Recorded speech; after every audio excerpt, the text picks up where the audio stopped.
Another response video to Dill. This one will be kinder and gentler because that's the new Dill. You know, it's a kinder and gentler Dill. And, you know, she was rather, I won't say, well, you know, humble's the wrong word. Can't think of the right word now. But, yeah, I mean, she concedes that, you know, she's this kind of a philosopher, flavor of the month kind of thing, you know, that she's in transition. You know, she's young, and she's trying to find, you know, the truth, and that's a good thing. My only objection would be is that, you know, this is essentially preaching. You know, you do this YouTube thing, you're essentially selling something, and there's people out there going to buy it, you know, they are. And you got to be pretty confident about what you're talking about if you're going to be in that position. You're essentially giving advice. You're essentially pointing an argument to persuade people of something. And you ought to take that a little bit, you know, seriously enough to realize that, well, look, if 6 months ago I thought something different, and 6 months ago before that I thought something else, and 6 months before that I thought something else, well, maybe I'm not too reliable a source, and maybe I ought to be a little bit careful in how I sell my message. Maybe I ought to sell it with a big, giant grain of salt right next to me, just so people understood, you know, that this is what I think right now, and it sounds pretty good, but don't quote me on it, you know, that kind of thing.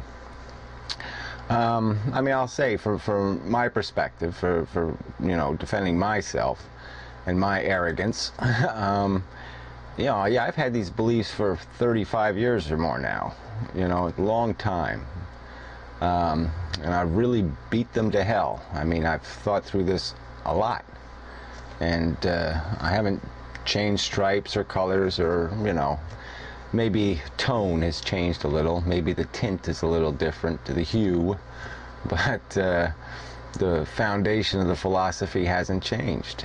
And so, you know, that's how I'll defend why I am such a arrogant bastard about stuff, is because, yeah, I'm confident my truth, my understanding, I've really had to work, you know, to acquire that kind of confidence. You know, I've done the work, done a lot of thinking, a lot of going through all the permutations, trying to figure out what's right. But anyway, so let's get to the little points you did make. So you basically, so you made a crack about, you know, government and the fact that it will, you know, we have presumed, us pro-civilization people, that people suck. And yeah, that is basically the nature of the beast. I think we all admit that we're all capable of rule breaking. We're all capable of taking advantage. We're all a little bit selfish, and sometimes we'll endorse a law that we don't even much like, but we know it's the right thing to do, and that's just the way it is.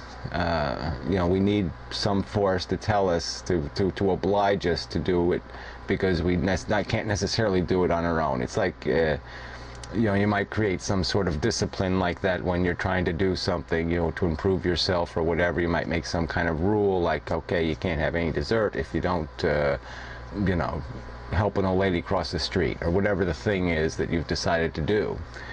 And it's a way of disciplining yourself. It's the way of creating an incentive.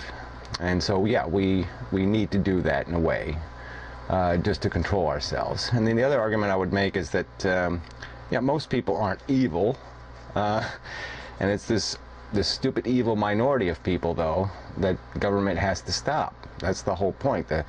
It's the democracy isn't some, you know, everybody sucks kind of notion. It's no, the rules are basically to stop this minority of people who go too far.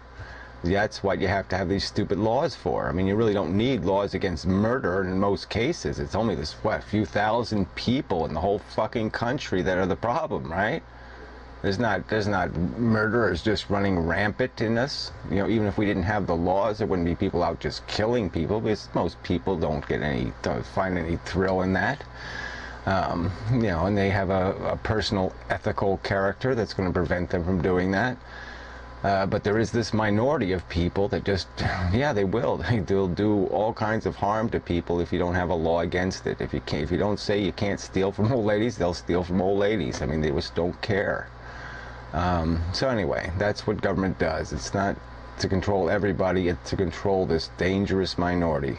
This dangerous minority thinks they're better than everybody else. This dangerous minority who decides, I'm not going to rent to somebody, or I'm not going to do this, or I'm going to do that. And, you know, they're out to hurt other people, and they're out to acquire power and wealth at any cost, or, you know, any means. They will enslave children. They will enslave people. They just don't care.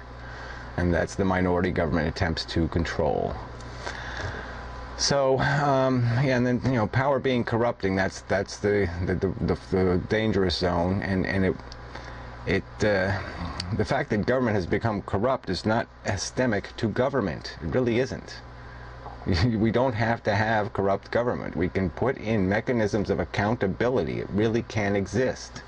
And it's the fact that we don't do that.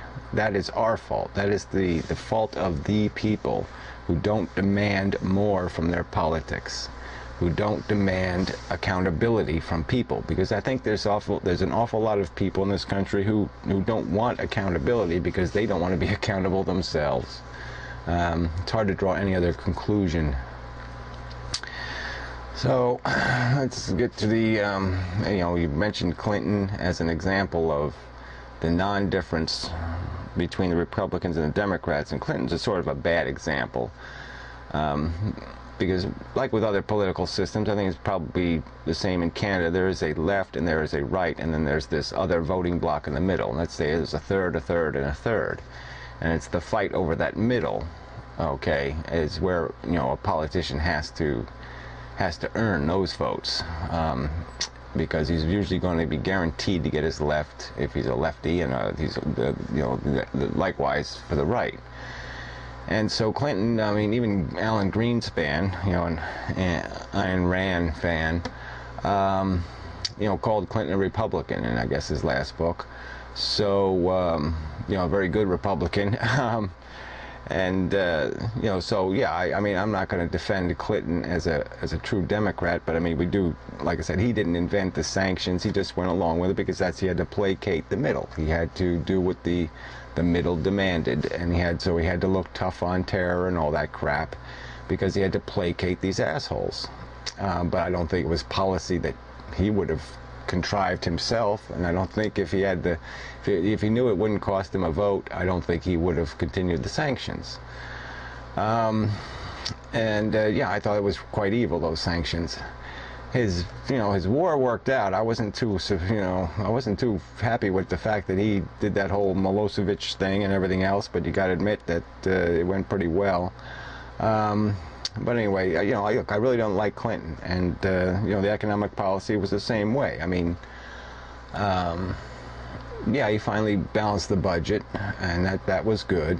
But you know, we had a boom period because the internet finally caught on, blah blah blah, and you know, and there was so much deficit spending in the system already that you'd have to think that there would have to be some sort of boom, because we did all this fake stimulating of the economy. And you know, I think the boom is made out of nothing. It's made out of papers. It wasn't you know, the 29 crash kind of mode. You know, it's a fake boom, and it will bust eventually. You know, we were keeping it off, but you know, seems to me inevitable. But who knows? I mean, economics will, you know, there's no guarantees there. So anything else? Yeah. So the, you know, yeah, there's people that can be for democracy and also for a constitution. And it's true, the Constitution was written without democratic approval, and that is a great way. You know, it's great when you can start over. You know, you can start a government over from scratch.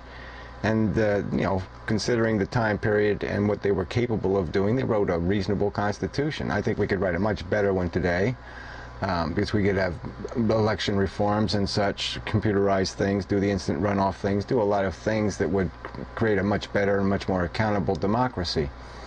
But the problem is, yeah, the democratic people kind of gotten slack, and we've got a bunch of assholes on the courts now. You know, political operatives is all they are. That you get the job through patronage and to a political party, and they're horrible. They're just awful judges, and so they have destroyed a good portion of the United States Constitution.